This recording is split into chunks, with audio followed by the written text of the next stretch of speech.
Hi, we're Harder Brunch. We're Harder Brunch. And we're super excited to tell you about our adult summer camp this August 25th, 26th, and 27th. Wow. We're going to be doing a full 3-day festival, and we want you to be a part of it. Let's go. It's going to be amazing. We got all your favorite comedians. We got headliners Brent Terhune and Gwen Sunkel on board. Okay. We're going to have musical acts by Clint Breeze, House of Wolves, The Tubbles. Dang. And all weekend is going to be all inclusive. Wait, all That's inclusive? right. One ticket price all weekend long gets you into everything.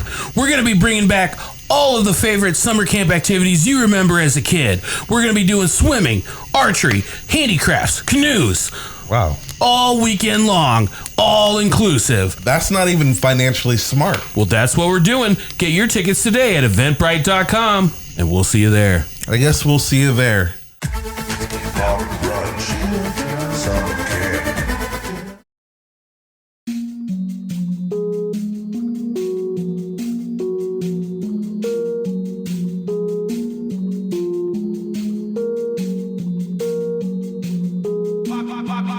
Down. Ooh, I'm eating brunch with my people though. The homie Dyke just cooked up a feast and we bout to eat it, bro. Fucked around and has to mix the lobster with the poutine. Daddy is rolling blue dream. Them boys got down a routine. It's Naptown culture. Cooking 7 courses. Had to pass the torch and now I'm grabbing second portion. So sit back, relax, grab a drink and a smoke. It's Harder Brunch on the way and get prepared for the jokes. Whoa. Hi, and welcome to the Harder Brunch Podcast. I'm your host, Dyke Michaels. With me, as always, my co-host, Thaddeus J. McKee. Slappy Pappy Wait. On the ones and twos, the wheels of steel, the sauce boss of Indianapolis, and the last woke dragon. Give it up for Zach Roan. Hey there. Very special guest with us, first time in studio, owner and operator of High and Mighty Distillery, Dan Farner. Welcome to the program. Howdy, howdy, howdy. Very excited to have you, and full disclosure, I drink half the year and I don't drink the other half the year. And so I've been talking to you guys for like the past 3-4 months. And I was like, well, maybe we can get you in at the beginning of late May, arbitrarily. There's no reason that you have to come that late, but I have been a big fan from afar, and I've been waiting to drink your product. I will give you this compliment to start off. You guys have amazing branding. I don't know who does your branding, but it's beautiful. It's eye catching on both the gin and the lemon shakeup, and I see these yellow and red cans everywhere. Hell yeah. This was during our meat cake invitational. Yeah. This was the drink that this was like the unofficial drink of meat cakes. It really was. I think Ashley Brooks brought some in for all the contestants that were imbibing, and it was having a good time with them. And everybody's like, hey, let me get more of those lemon shakeups. Yeah, baby. That was it. Well, I will say the timing might be perfect because this is like our season, right? Mm-hmm. May through September. Yeah. Ooh. That's what, the industry, they say, well, gin is like a May through September thing. And we didn't really know that getting into it. We're like, oh, no, come on. People drink gin all the time. No, it's really just May through September. Pops off. But also, the lemon shakeup, like you're talking about, is like summer in a can, basically. So literally this is our season. So you actually timed it perfectly.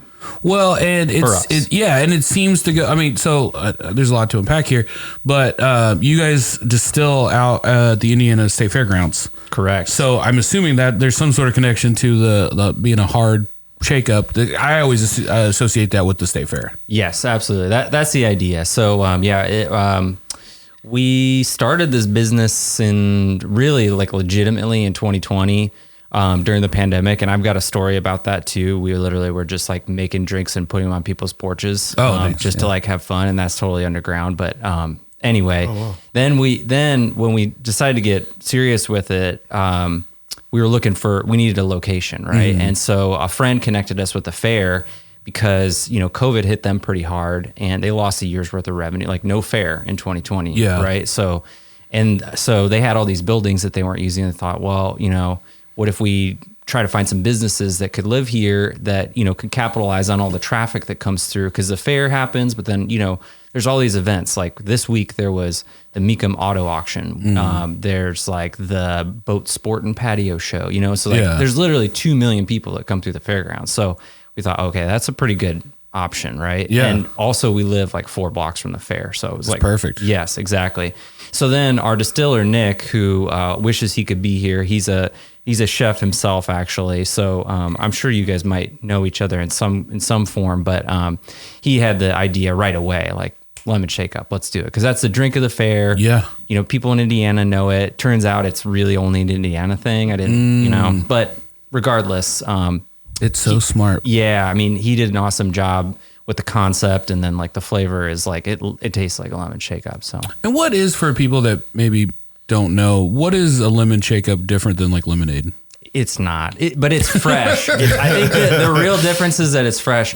I think, you know what, lemonade in our day and time or whatever is like mostly just like the powder, you know, like people, or like Crystal Light almost is like what people make lemonade from. But the reality, like lemon shakeup, I guess, you know, they literally like put lemons, they squeeze lemons, they put the lemons in. Yeah, I feel like there's always a little pulp in there. Yeah, exactly. And fresh real lemon. sugar. Yeah, real sugar. Chew so it's kind of like a cocktail without booze. Yeah, and it's got to be chewy, right? Yeah, you got to chew a little bit. Yeah, it's got to have, a mouthfeel. Yeah. So what size of a system are you guys running over there?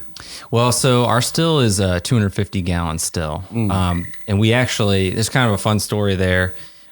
We bought the bottom of our still from 8th Day Distillery, which is it's in the Circle City Industrial Building. So Seasick, as everyone knows.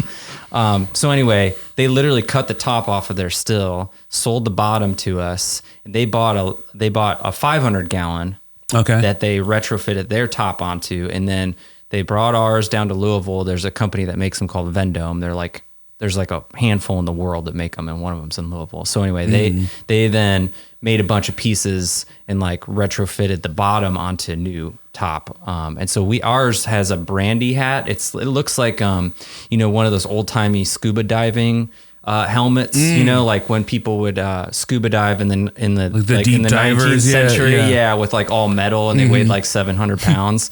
So it looks like that kind of. That's awesome. And is gin the only spirit that you guys distill? So far, yes. Nice. Yeah. We're planning to make brandy. We're planning to make some other liqueurs, an Amaro, which is kind of like Campari, if you're familiar. Yeah, like a red Italian bitter. And all kinds of other wacky stuff. But first things first, like gin is, we needed something that we could, kind of just get going with. And that's where we started. I love like kind of like picking a lane and doing something very well. But I also like the fact of like those other products that you were talking about doing is like none of that stuff seems oversaturated, like that all seems to be stuff that like, oh yeah, that's smart. You should do that. Like the lemon shakeup thing is just like, it's almost, when I started seeing that, I was like, why didn't no one ever do that before? That's a really good question. It seems like, low-hanging fruit. No one's ever done it before? Is that real? No one's ever done it before. I mean, I haven't seen it like mass-produced, like maybe like on a cocktail menu or something, but putting it in a can like that and for summer, and it really does stand out so much. Like, and so I notice it like in other people's stories and on Instagram. You guys have this little guy as a mascot, and you bring him out to big events. Is that you in the suit? Are you most in there? of the time? Yeah. So what Dyke's talking about is we had a mascot create, or it's a costume created by this woman named Jess West, and she does some phenomenal costumes. Enemy of the show. Enemy of the show. Oh no, she's friend of the show. All right, sweet. Well, let's trash her. No, just kidding. No, she's awesome, and she created this lemon costume. Character's name is Lemmy.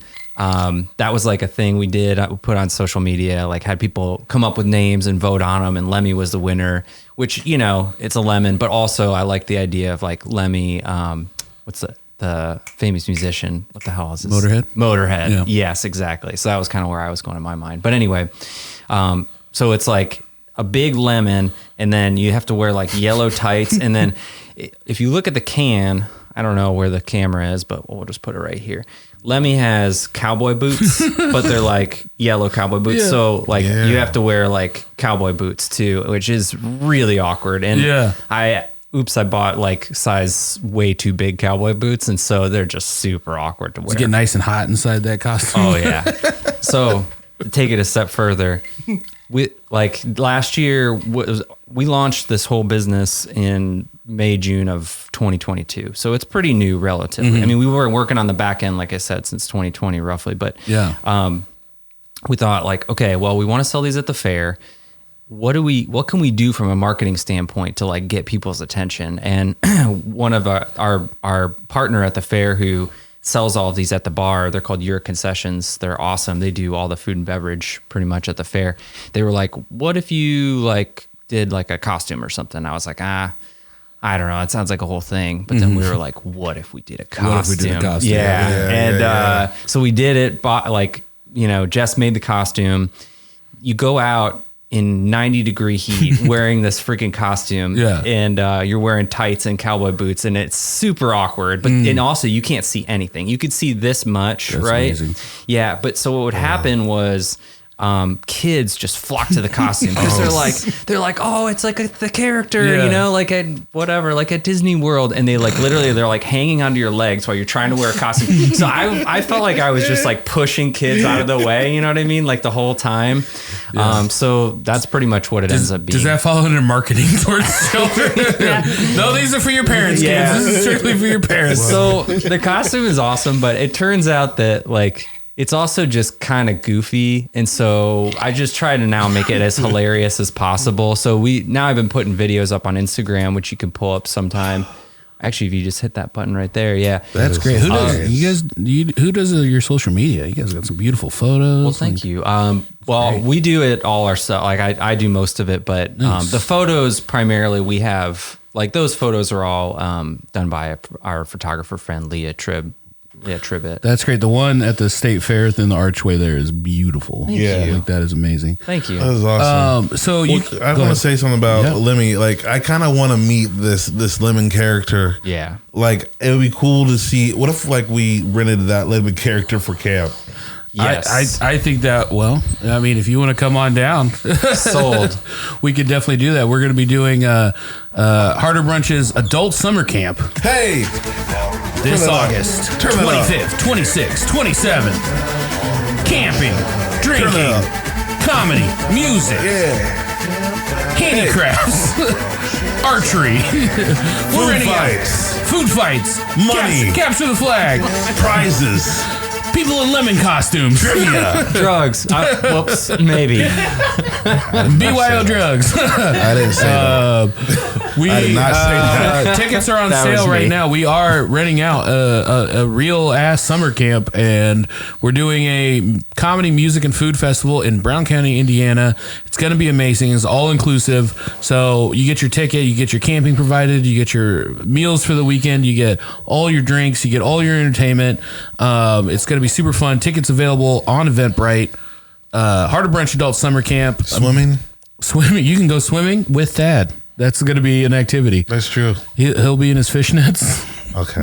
I didn't promise that. No, last summer was fishnet summer. Yeah, what is this summer?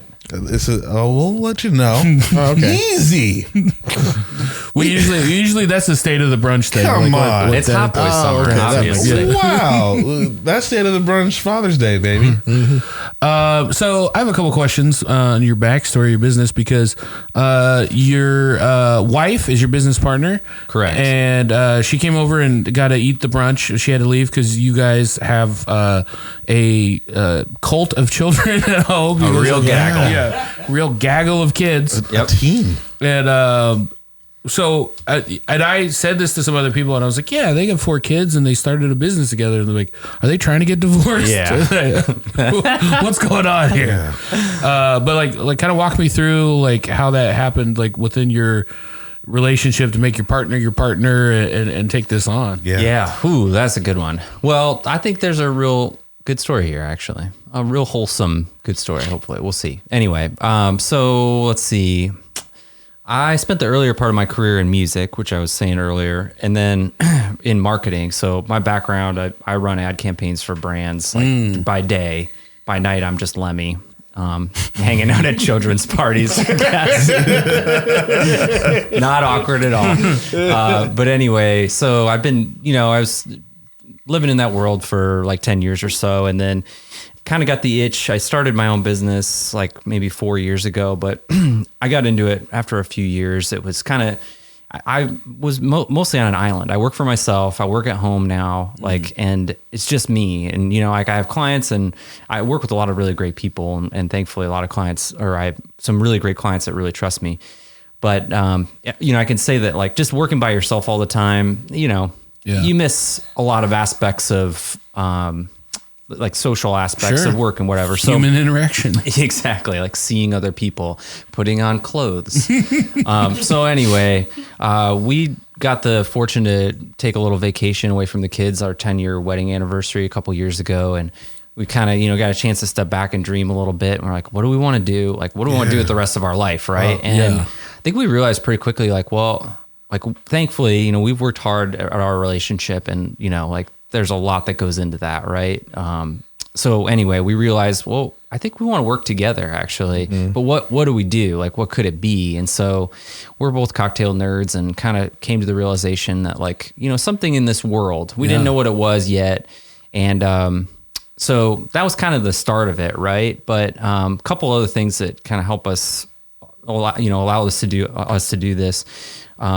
My wife's mom lives with us, so there's technically we have a 7-person household. It's like a European multi-generational household kind of setup. TGIF sitcom. Yeah, it totally is. But anyway, because of that, it gives us some flexibility. And Jamie, my wife, she worked in schools for years, and then has been with the kids for several years. And teacher? So, yeah, she was a teacher. She was an admin at a charter school in Fountain Square. But anyway, she's been with the kids primarily. And so we just have this setup where like a third of each of us is available to the kids pretty much. Right. Yeah, and so it all kind of pieces together and works. That's interesting. And now they're all in school. So our youngest are 6-year-old twins and they're in kindergarten this year. So that kind of freed up her time even more. Yeah. So, it's not perfect. And you're right. There's a lot of challenges that come with it. But the other thing is that, so my wife's mom lives with us, and then we have a business partner who is our distiller. His name's Nick Traeger, former chef, worked for Patachou Company for a long time. A lot of phenomenal restaurants around Indy, in Michigan, and California even.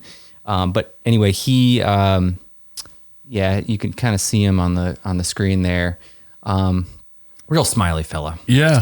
He's a good time. And he wanted to transition from food to... Yeah, exactly. Burned out on the restaurant scene through COVID, right? Happens. Who wasn't? And so anyway, he just has this amazing flavor profile, and vision for products. And we just knew that was something that was missing. And we brought it up to him and he was like, yeah, let's do it. Right away. It was so we were kind of like, all right, so what are we missing? Are we doing this the right way? And I don't know. We just kind of got the ball rolling, and sure enough, a few years in, we were able to kind of get everything off the ground, get a little bit of financing to get going. And then, I think the lemon shakeup really is kind of what helped us kind of come to life. It's the flagship. I feel it's the flagship. I didn't even know you guys did gin at first, and because I had just seen the link, and then I was like, oh, I think they do gin too. And I think I'd only saw one, and I was like, oh, they have multiple different brands of gin, and I have to say, you just made me a gimlet, and I just full disclosure, gin, my least favorite spirit. Sure. And this was the best gimlet I've ever had in my life. It's gone. I think for me, I'm a weird, juniper is not one of my favorite, I feel like it's like cilantro with some people. Sure. And so I was like, give me the one with the least juniper in it. Yeah. But that was I actually gave you the one with the most juniper. Turns out I'm an idiot. Well, I'll say, we get that a lot because people think gin tastes like Christmas trees. Yes. And most of the time, there's a lot of gin out there that is very heavy juniper, and it's just juniper bomb, tastes like Christmas, and people don't like it. But these are not juniper bombs. So just a really quick primer on, we call these our twin gins. They're kind of a nod to our kids, not in a... I don't know. This is Nick's idea. It wasn't even ours, but our twins are named Art and Gus. So these are Big Heart and Big Fuss. So it's kind of like the Easter egg, right? Yeah. Yeah. Yeah. Nice. So neither of these are kind of straight down the middle. And we wanted to do that purposely because we found that bartenders, there's plenty of, straight ahead gin available. And so we wanted to bring something unique to the table. This one is a floral gin. So this has lavender, chamomile, heavy citrus. There are other floral gins out there, but this one is all botanical, and I mean it's phenomenal. It goes really well with bubbles. And then this one we call our savory gin. So this is what you had. It has dill, caraway, and celery in it, amongst a bunch of other things like black pepper and etc. So it's very like it's perfect for like Bloody Marys and martinis and things like that. So our bud Jake Johnson, who was here having brunch with us, he used this in like a really interesting martini riff at Bodie, and like just a good example of how bartenders are using these. And then this one, we just found out about 2 weeks ago, won a gold medal at the World Spirits competition. Oh, congratulations! That's awesome. Thank you. Wow. Yeah. So we're trying to get it out there, but you know, it's hard as a brand new brand to even like wave that flag. Sure, but I see you out there. I remember just going to Strange Bird. There was like a pop up, and like me and my buddies were out, and then you were set up like a whole crew passing out these different drinks and like giving them out for free and letting people taste them, and it was really good. Like if I'm going to go with a spirit, I'm going to go with gin. Gin would be my favorite of the spirits. So like, and it was really good. So it's like really cool to see you get out there. Do you go out on a lot of pop ups or? Yeah, you know what? Last year we did a ton of them because we don't. Our space hasn't been open to the public yet. It's still not, and we're not sure exactly when it will happen. So we were like, well, let's just get out there, let people taste it. We could collaborate with some really great bartenders like Strange Bird right over here, like Jake at Bodie, all kinds of like Garden Table, et cetera, et cetera. Like a lot of the like premier cocktail bars. You're hitting all the right spots. Yeah, we were kind of trying to get our foot in the door, and sure enough, when they tried it, they really enjoyed it. So we did one like once a month, once every 3 weeks last year. Kind of took a step back this year because we got invited to do a lot of different beer fests, and those beer fests just like crush for us. People love the canned cocktails there because they'll drink like 4 IPAs and be like, oh God, like I'm gonna, you know, I'm so bloated. It like roll me down the street or whatever. But this is all real lemon, and you know, it's the same ingredients as a lemon shakeup, lemon water, sugar, and in our case, we use floral gin as well. Yeah, this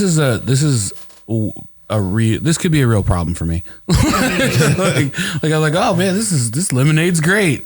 It's and all tasty. Of a sudden I'm like, well, why is Dyke so sleepy? It's tasty. Well, and it's real lemon, so it's not a bunch of garbage, which is good. Yeah, that's really good. Is there an expiration date with that? It's about 18 months. Nice. So no. Well, I mean, I might. That's a good question. If I buy it in bulk, you know, I don't want to like have something for like 5 years. I'm like, hey, this is still good. Yeah. Like, that's a lawsuit for me. No, I'm just kidding. No, that also reminds me. It's time for the Smoking Goose brunch breakdown. Now we did a full disclosure. We did a split brunch. We had 2 guests on today, and so we combined the 2 or did a split brunch with I made one and then Zach made one, and Zach did all of the food for your course, even though you got to eat.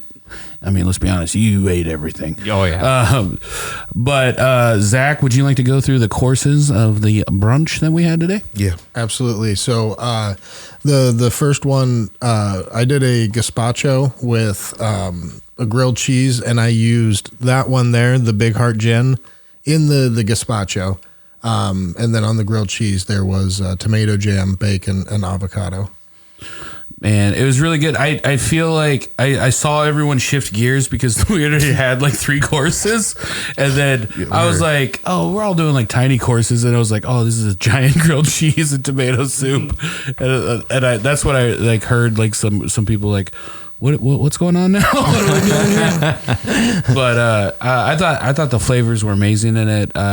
Really, I mean, grilled cheese and tomato soup on a high level is one of my favorite things.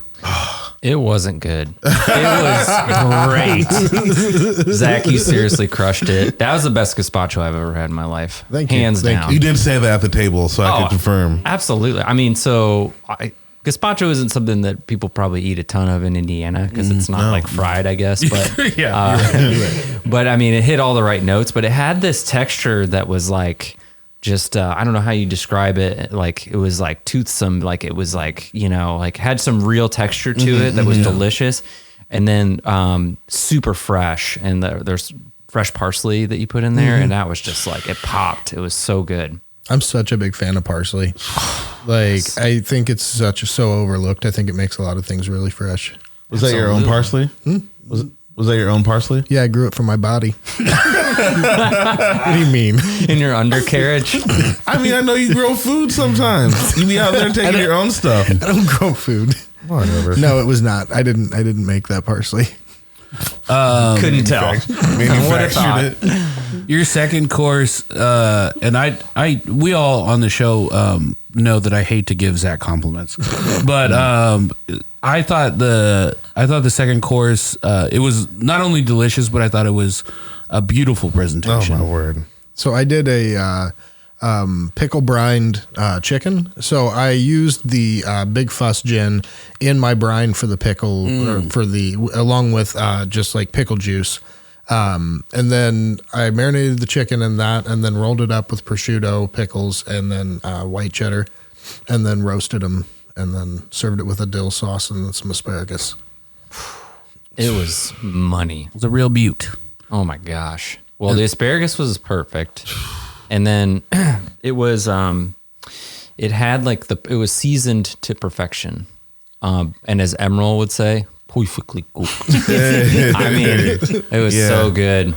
And the dill really popped. And there's actually dill in this gin, which on the back we call it out. It says kind of a big dill. Gotta keep it. Yeah. Gotta keep it light and fun. That's what I thought the name of it was initially. Oh, nice. and then when you're like, I was like, Big Fuss. What is he talking about? Where's the dill one? I'll just say it was a big deal at the table. All right, and everybody was making a big fuss. I'm telling you, people got real quiet though when that came out. When they were like slurping up the soup. Yes. Everybody was just like humming. That's good. It's always a good thing when you never wanted to be quiet at the beginning, right? Like, because they're like, oh, I want the conversations to happen. I want everyone to have a good time. But then once you hear everyone having a good time and then it gets quiet. Yeah. It's always like cool. Yeah. They really like that dish. As long as somebody didn't say something terrible. Yeah. Sauce Boss strikes again. Yeah, it was nice. And then your dessert was it called Joseph in the Technicolor Dreamcoat? Is that what that was called? So I did a pink lemonade cheesecake and then I made a lemon curd with the lemon shakeup to put over it. That matched the colors. It matched the colors. It did on act. Yeah. Like I don't know. Maybe that was subconscious. I didn't even think about the fact that the can was pink and, It was meant to be. Oh, wow. Yeah. It was meant to be. Yeah, pink lemonade's a thing, right? Well, yeah, and that's why I'm saying I don't know which way it went. Like if I saw the can and there was like pink lemonade, or if I thought about that and just didn't know. Wow, yeah. It was amazing. Inception. Cheesecake too is probably pretty hard to make, I would think. It's hard to get the texture right, but it was wonderful. It's nice and fluffy even. Have you guys had a lot of because you're one of your business partners is a chef? Has he cooked a lot of dishes with the product? That's a really good question. I don't know that he has, but I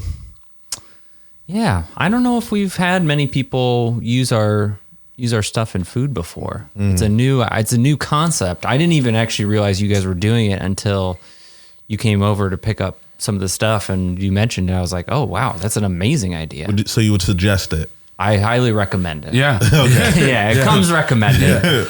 I mean, like to me, that just makes sense. Like your distiller is a chef. Like I feel like you should be putting out like suggested, like, hey, here's some recipes. Yeah. Here's how you can cook with this food and make some. That's cook brilliant. With this booze and make some great menus. You're hired. There you go. That was brilliant. Well, because I think like we always default to cocktail recipes, sure, but food recipes. Yeah. I mean, they go hand in hand. Always. Let's be honest. That can also, like there is a growing kind of like NA kind of culture that's going on right now too. So like it's a way to kind of be inclusive too of this like, oh, I'd like to get this product, but I don't want to drink gin, Absolutely. Like, and then be like, oh, well, you can cook with it. Absolutely. Yeah, and the alcohol does burn off. Yeah, you can make cheesecake with it. Yeah, absolutely. And lemon curd. And lemon curd. And soup. Love the idea. Gin pickled cucumber. Look at that. Whoa, damn. Yeah. Brilliant. Yeah, that pickle in the middle, it was the texture was off, like not off, but like not what I was like. It was so like creamy and soft. How did you get it that way? I cooked it for a very long time. I used chicken thighs instead of the breast so that it wouldn't dry out. Mm-hmm. Oh, okay. And then I just let it, like, I browned it off in the oven, and then like I did that earlier, and then when I was here, I cooked it for probably 20 or 30 minutes. So the longer you let it cook at a lower level, then it just keeps those juices in there. Mm-hmm. That was crazy. Let's take a quick break. He's like, no more complimenting Zach. I think he's got enough. I'm disgusted. Yeah. Zach knocked it out of the park again. Whoop-de-doo. Let's take a quick commercial break, and we'll be right back with more High and Mighty Distillery. And I'll make another drink. And we're back. I would be remiss if I didn't talk about this on the podcast this week, because I had something very special and fun happen to me this week. I got to hang out with David Cross. And it was it was completely unexpected. Well, like, I got a call and was like, hey, do you want to go see Gwen's uncle, friend of the show? She's like, hey, do you want to go see David Cross and get a VIP meet and greet? And I was like, yeah, is this my birthday present? She was like, well, it is now. I was like, oh, that's great. And I printed off this cartoon, this Aqua Teen Hunger Force character that he had played, like, I don't know, 20 years ago. Yeah. And I was like, oh, I'm going to go through this line, and like, it's going to be so like it's going to be so different than what anybody else is having him sign. Memorable. And then, memorable. Mm-hmm. And then we went there and watched the show. It was great. And then we got done, and I was kind of like, I don't see him doing like a meet. Where's this meet and greet line? She was like, oh, it's not a meet and greet. And I was like, well, you said that. Like, what do you mean? She was like, no, I was just thinking that maybe, because she knew the feature, that there would be some sort of like, we get invited. And so then I was like, well, maybe we just ask where the green room is. And then we just dropped like, we're comics, and which I'm terrible at schmoozing like that. I usually force Thad to start the schmoozing off, and Thad's the personality that will march back in a stranger's green room and just be like, hey, I'm this guy. Stranger's green room. And and so I was just, oh yeah, Happy Time Harry. That's the one that the top right one that's up big right there, I printed that off at the local library and put 3 copies of it in a manila envelope or a manila folder. And then wait, to get him to sign 3 of them? I just, in case sell one of them? In case I spilled chili on one, I don't know. Like, I just had backups.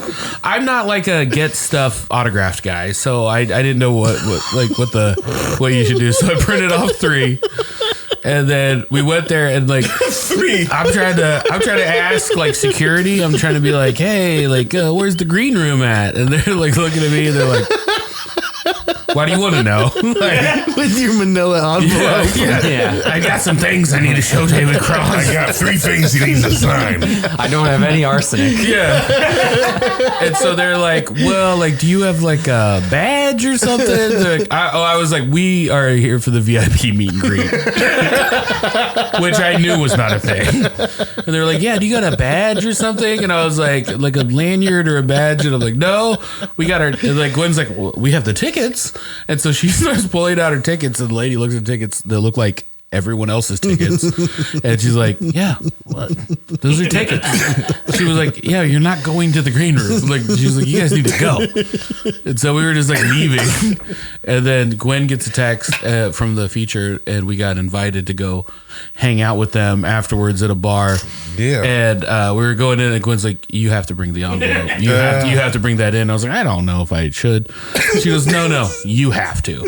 And so we come in there, and it was just like, it couldn't be more of a I just watched this guy perform in front of 2,500 people, and now we're just chilling in a bar, and I'm walking up with an envelope, and there, I guess everyone's curious about what's inside of it. And then Gwen's like, you should tell him what's in the envelope. And I was like, No. Gwen just started being like, so Dyke has some stuff for you. And I was like, no, don't say it like that. Don't you dare throw me under the bus. And so then I'm trying to explain the situation and be like, oh, no, you understand. I just thought we were doing a meet and greet. And I was like, obviously, this is just like a chill comic thing. Like, this is totally inappropriate. I'm not going to ask you to sign anything. I'm not a psychopath. And then they're all just like, well, what is it? Like everyone wants to see it. And then I just have to open up my cartoon pictures that I've printed off with the local library. And when I tell you, I've never seen a grown man more uninterested in something. He looked at it and goes, oh, yeah. And there wasn't for a second like, oh, I should sign this for him. He just goes, oh, yeah, I'm familiar with the turd that I've seen before. And so I just closed up my envelope and I put it back down and never spoke of it again. You called him Tobias and then I tried. It was so hard not to do any Arrested Development references but like that's when I really realized like, oh, this is a man who's been famous for like 30 years. Yeah. Who just wants, like, he didn't even want to go into a busy bar. Like, he just wanted to go chill and quiet. And I was like, it's just not a thing that I'm familiar with of like, hey, I just want to go and relax and I don't want people coming up and talking about TV shows and movies that I've done. It was funny. We found this secluded patio and we were chilling and we were just kind of talking and slowly people started coming out. But like, everyone's just minding their own business. And we're now just 4 comics just having a good time, just making jokes. And, and I'm just thinking how surreal this is. Like, I should not be here at all. I don't belong here, but this is so much fun. And then, David Cross is, I wouldn't say holding court, but he's just kind of peppering in jokes and throwing stuff. He's just being real funny off the cuff. And there's a lady sitting behind him who can't see his face, but is just kind of eavesdropping on the conversation. And she goes, oh my gosh, do you know who you sound exactly like? Oh no. And then he just turns around and smiles at her. And I just watched her face just go to, it was the best thing I've ever seen in my life. It was really fun. She would be shocked. That's a blast. You did it. It was a good time. Yeah. I mean, it's one of the fun things about doing comedy is, we had a guest on, Melanie Hearn, last 2 weeks ago, and she was talking about how, one of the best parts about doing comedy is getting this access to people that we shouldn't have access to. She's like, how would I have met Cat Williams? How would I have done this? And it's just like, there's a weird thing in comedy where it's just like, if someone's a comedian and, you might be a world class superstar and someone else did it for 6 months and you're like, come on in here. Oh, we'll talk because we do the same thing. And it's crazy. That's fun. It was crazy. And you about Matt, someone else. No, we don't need to talk about that. We don't need to talk about that. No, I was booked at a comedy club. I'm still at this stage where you can't do comedy full time. I still got to keep the regular job. And then, but I'm getting to the point now where it's just like, sometimes going into the regular job just feels like a cock block. It just feels like, no, I want to go do this comedy show. And I was supposed to work all weekend at Helium, but I would have been there. And Mike Birbiglia was performing all weekend. And I was like, oh, there would have been crossover. I would have met him. And I couldn't do it. So anyway, I didn't mean to derail this. No, it's fine. Like I think that's part of being an artist too. There's that like middle ground where you have to make those sacrifices. And then sometimes you have to be in reality and make money. Yes. And it did lead me into what I wanted to ask you. Within you guys' first year of a business, what has been the most kind of surprising challenge that you've had to deal with? And then what has been what you would consider your personal biggest win as a company? Ooh, those are good ones. Great question. Surprising challenge. I would say... Well, we ran out of money, and that's never fun. Oh. Yeah. This just got like really sad this last part of the podcast. Yeah. No, it's not sad. I mean, I think that's something that probably all businesses face at one point or another, and like you just figure it out, right? Like your back's up against the wall and you figure it out. But I would say that was a hard challenge, but I think it allowed us to get really creative in ways that we probably didn't realize or know how to do. And it kind of forced us to make some decisions about, products and like, I don't know, just like strategy that we wouldn't have thought. So like an example, like we were saying last year, we did a bunch of these pop-up parties at different bars and things like that. And it's not necessarily, it's a great marketing, but it doesn't really make us any money in any specific way. It's a blast, but we realized this year it's like, well, you know, we probably have to do a little less of those and focus our time on things that, you know, are maybe more revenue generating. So I mentioned beer fests as an example, and those are, you know, have been a blast. It turns out like we've had just as much fun at, you know, all these beer fests. Like we did Taxman's like Death and Taxes a couple weeks ago, and it was like 4,000 people there, and it was just like a freaking blast. And I brought the Lemmy costume out, and unfortunately I brought it out the wrong time because people were wasted. And so they were like literally like getting punched. No, literally somebody kicked me. Somebody kicked me. Somebody pushed me. You know, there are people hugging me and getting pictures. I guess people turn into like the 2-year-old version of themselves when they're out wasted, and so that's exactly what happened. They were like, "Oh, Mascot! Oh, I love it! Let me get you. Oh my word! Let me get a photo." And then there were other people that were just like, "What the fuck? I should probably hit that," you know? So People are getting handsy with a lemon, like, hey, I'm a human being under here. Yeah, somebody put their fingers up my butt. Yeah, straight up. Wait, that happened? Yeah, and it wasn't like a I'm gonna lick my fingers, and then it was like a and like a credit card, or pretty much. And for me, it was like a you know. Anyway, so learn my lesson. Gotta go earlier. Gotta let me out earlier. Let me has to go to bed before. So for summer camp, we're coming in early. Okay. Yeah. Oh, wait. Yeah, we do not want our mascots. I'd be like, come on, guys, I don't want to have to say this. Oh, goodness. But we got Lemmy coming out here. And let's be respectful. No finger button. No finger buttons. That's in my rider. Not even a thing. That's not even a thing. No. Oh my god! Why? No, I wonder if there's mascot circles where everyone like takes their heads off and then talks about a Reddit group. I'm in the union now, and I've learned a lot from other mascots. It's been rough. Yeah. Well, at the summer camp, you'll be safe. We don't believe in that type of behavior. Yeah, we treat lemons well with respect. All mascots. All mascots matter. That's what we say. All mascots matter. They said that too. So. They said that too. Well, they were kicking me. Well, I was getting swirly. See, my problem is, so like, you know how like Boomer from the Pacers, he can like tumble and do backflips and stuff, and so I just need to be more of like a ninja, because I got those cowboy do you have boots. any arms? Like I have about a quarter of an arm on each side, so I can't chop. You're defenseless. It's my cowboy boots.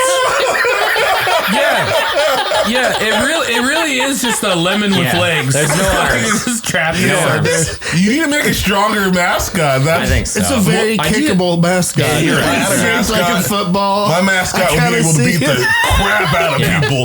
It would have like power arms. Exactly. People would like try to mess with me. Bam! Let's go, baby. So if I could go back and redesign it, I'd have arms that I could use dumbbells with. Thunder guns. Yeah. Like I'd have like kick yeah. Oh, like even a shocker too. Like you're getting tased. Yeah. Do you ever think about putting weapons inside your It's supposed to be friendly, but you know what? But the cowboy boots, I could kick the shit out of somebody. You know, if I need. So Sir, did you just dumb-chuck my child? Is that your dumb-chuck in my child's neck? So that was the most surprising for sure, was when I got credit card, but when I see the mascot on social media, my first thought was just like, wow, that's so cool and fun. And I didn't even think about you being inside, being the sad side of being a mascot.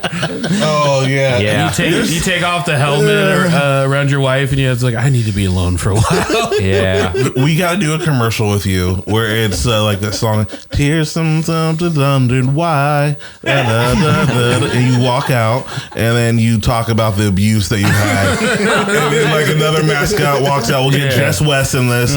And then like you all three will be holding hands, like, and then the sad song. Talk will about play. the disrespect that mascots get. It's like a real thing. Yeah, absolutely. That's amazing. You're a real person. I'm looking at a real person, like the guts of a Nobody mascot. knows that because it's so smiley, and they don't realize that it's It's all makeup.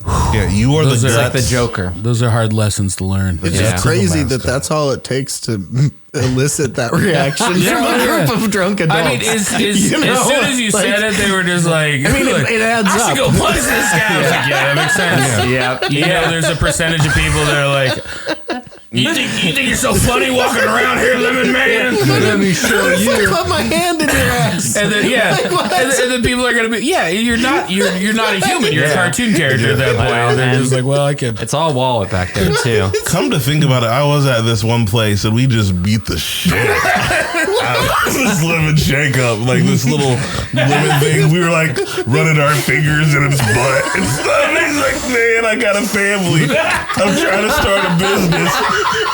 And we were just stomping on him. It looked like it hurt too. But like, when you're doing that, you're thinking, this is a mascot. It doesn't have feelings. But yeah, we felt bad. We did feel bad. What's distribution look like right now? Like, where are you guys? Where can we find the spirits? Who's That's carrying it? Awesome question. Well, we're all over the city of Indianapolis, and then really, I mean, we're all over the state already. Thankfully as well. So Total Wine, Big Red, Crown Liquors, and we're in all those stores. A lot of the independent shops too, like Rural Inn carries us over kind of on the east south side over here. Outside of Indy. Let's see, we got Belmont and Chalet are up in Fort and Wayne. They're like large chains. Wise Guys up in Northwest Indiana. Cork and Keg, kind of in like Lafayette, Kokomo area, Supley's. So anyway, just all over the state, and we've been working really hard this spring to get into new liquor stores across the state, and thankfully our distributor's been helping a lot with that. So That's great. We're all over the place. Like Total Wine has these really fun rack displays with the lemon character on it, with Lemmy on it as well. So anyway, if you go to a liquor store and you can't find it, please ask for it. That helps us. It encourages them to order it, you know? And so, that's really helpful for us. That's great. Yeah. One really quick other story. You asked the question before we got into the Mascot shit kicking. What was the biggest win? Yeah. And I would say the state fair last year was a really big win for us because we launched in the summer, had no idea how this was going to go. We thought we had some good ideas and some good product, but you just never know, right? Mm-hmm. And so it's like, going to your first show, like as a comic, and you're like, okay, like, it's very humbling, right? But people loved it, and we got a ton of PR like right away. Like a lot of the local news stations like wanted to do stories because it was new and it's lemon shakeup and it's the fair, and they love covering the fair apparently. So we were on all these TV shows and radio and print, and it was just like a total blast, and it really it accelerated things quite a bit for us. And then we kept selling out each week at the fair. So it was like, wow, this is kind of happening, and you just never, you don't know. So that was like super thrilling, really grateful that we were able to partner with the fair in that way. Yeah, that's great. Yeah.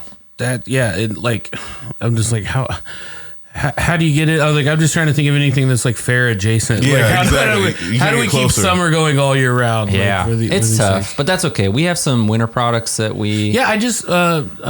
Casey had up it was like a spiced apple or something like that. Yeah, we launched in the fall. Spiced apple sidekick is what it's called. It's kind of like a brandy apple cider. It's delicious, and honestly, people like it just as much as the lemon shakeup. It's kind of more because we marketed it for fall. I think people don't really, it's maybe seasonal, and that's okay. Yeah, but people are still buying it, like even in April and May. So people are real finicky. Like come late August, people are crazy about pumpkin stuff. Yes. And then it's like the day after Halloween, if you try to offer someone a pumpkin stuff, it's like you're offering them a turd. You know? Like, why would I eat pumpkin exactly at this time of year? How dare you? The spiced apple sidekick. Yeah.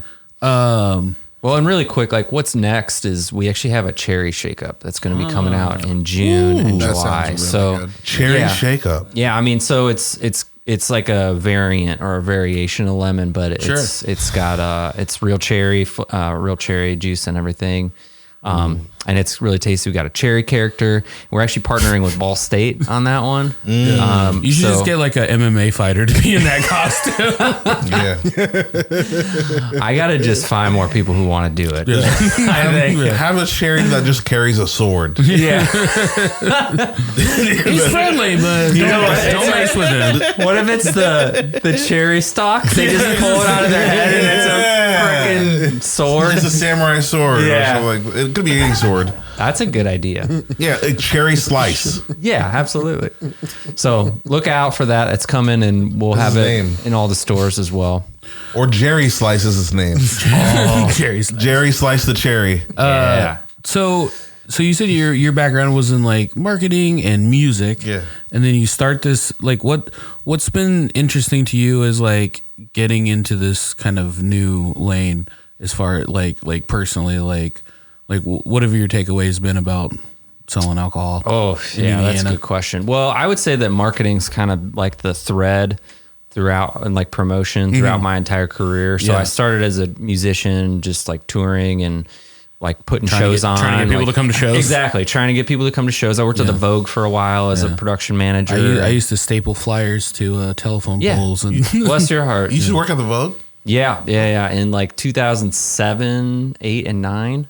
So I like did all the shows. So I mean, I have some stories like Snoop Dogg and Willie Nelson and Ted Nugent, all these weirdos, like all the like Buck Cherry and all those bands that like you kind of forgot about. Yeah. They all still played at the Vogue, you know? Oh, okay. That's where they went. Yeah, that's where they went. It used to say we catch them on the way up and on the way back down. Oh. Did you ever meet Crazy Town? Unfortunately, no. But Vertical Horizon, absolutely, yes. Vertical. Vertical. Yeah. Shit. We could probably all sing their one song. Yeah, you got to pull this up, Casey. Grapevine? Is that it? Yeah, I thought. I just wanted you to know. I don't think that was. There was a lot of the. I don't know. Everything. I'm thinking the Verve Pipe. Oh yeah, there's a lot of the early aughts that just kind of blend together for me. There was a lot of bad music back then. But anyway, I mean, so marketing was the thread, and so getting into then like the spirits industry, what kind of gave me the confidence to jump in was I learned early on that it's like 80% of the business is brand and marketing. So like I thought, well, that's something I know. So maybe it gives me an advantage or us an advantage. I don't know.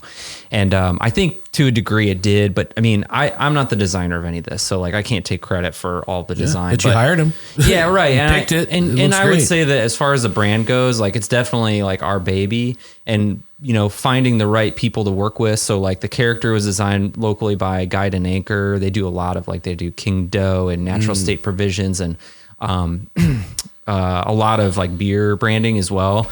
And then the brand was all done by Matinee Creative, and they did like Ash and Elm and a ton of brands that you would know locally.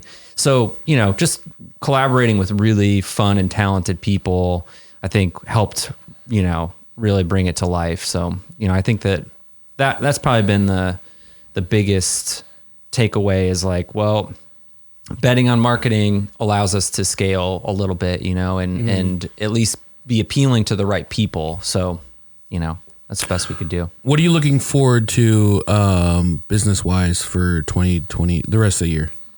Yeah, good question. Well, I would say we have a bunch of releases planned. Like last year, we just we had to get these out, and we had to get them kind of out into the world. Yeah. And that took a long time. We're still working on it, but now we have the ability to start releasing some more new products. And Nick, our distiller, has some amazing ideas like for new products. And I won't share a ton of them, but like, I mean, he's very into like Fernet and, you know, interesting craft spirits that are kind of on the bleeding edge. And so I think that we want to really, we do want to go in that direction versus like, so an example would be, most of the time in distillery world, people think whiskey, and we're not making whiskey. And I think the reason is that, you know, how could we think that coming into it, like in 2023, we can catch up with all these whiskey brands that have been doing it for like 50 years or longer, or like, you know, 80 years. So it's like, well, let's just zig where they're zagging and pick like fun, interesting new stuff that might feel fresh and see if people bite on it. And if they don't, then, you know, we just won't sink a ton into it. Have you thought at all about contacting like the USBG, like the Bartenders Guild, and like they do like cocktail competitions and just be like, hey, well, like I think that would be a great idea. Get like Jake to Jake Johnson to be on it, and a bunch of the cool bartenders from downtown. Yes, like, please. Yeah. I think that would be amazing. I think that would be really fun. I think it's ready. And it's cool to be surprised at like the new and interesting ways that your product can be used. You know, like, oh yeah, Absolutely. It's just so fun for us. You know, like you asked me earlier, like, am I, over drinking our own spirits? And I would say no, definitely not, because there's all these amazing bartenders that will try it for the first time and they'll get inspired in some unique way. Like I just found out a bartender is starting to use this one, the Big Fuss, which is like the savory gin, and she made like a black pepper syrup, and that just sounds like incredible, right? So like, I mean, that is very inspiring, right? So I think that's something we want to lean into. So yes, and I just need to figure out who that is to contact. You had a picture on social media of like a really amazing looking Bloody Mary that it was just like, oh, I want to eat and drink all of that. Like, is that what the savory gin? Absolutely. Yeah, and there's a couple places around the state that have used it in Bloody Marys, like in place of vodka, and it's like a perfect sub. Absolutely. Do you ever think about like trying to mix your love of music and advertising and the spirits? Like, do you ever think about like, oh, we need a theme song? Yes, this is I'm glad you brought this up. So Nick, our distiller, he has a band called Willis Miller. Okay. And they're literally playing right now at Half Liter. We're recording this in May, and not sure exactly when we release, but anyway, he's playing at Half Liter up in South Broad Ripple. Okay. And so he has been writing theme songs for us. And we're trying to be like great. 90s goofy with it a little bit, like kind of like Saved by the Bell-ish kind of thing. Yeah. So keep a lookout for that for sure. Hey.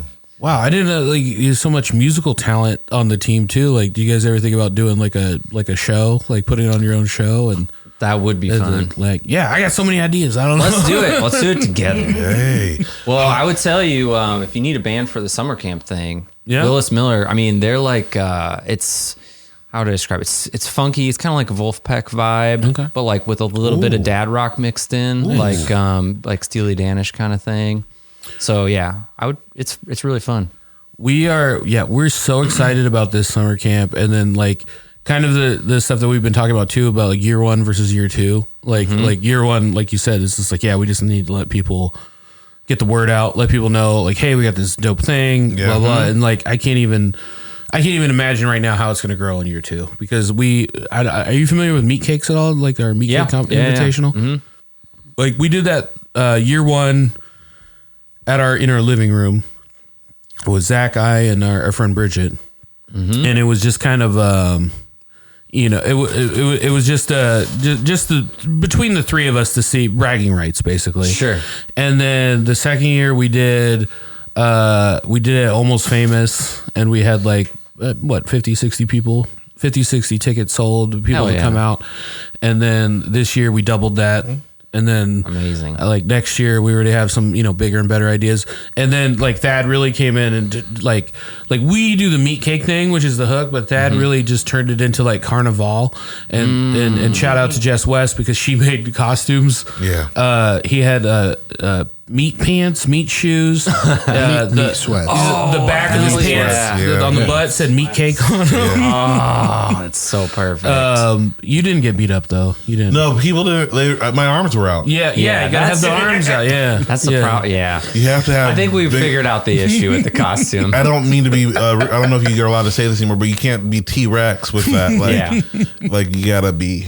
Yeah, but yeah. So like, it is kind of, there's the kind of fun zone in the first 3 years of like new business ventures where you're like, oh, we could do this and we could ramp it up. And we could do. And the thing that I found about most creative people in Indianapolis is that we all kind of have our lane of the things that we do, but we really like to stretch our wings and so there's a lot of opportunities for like cool collaboration.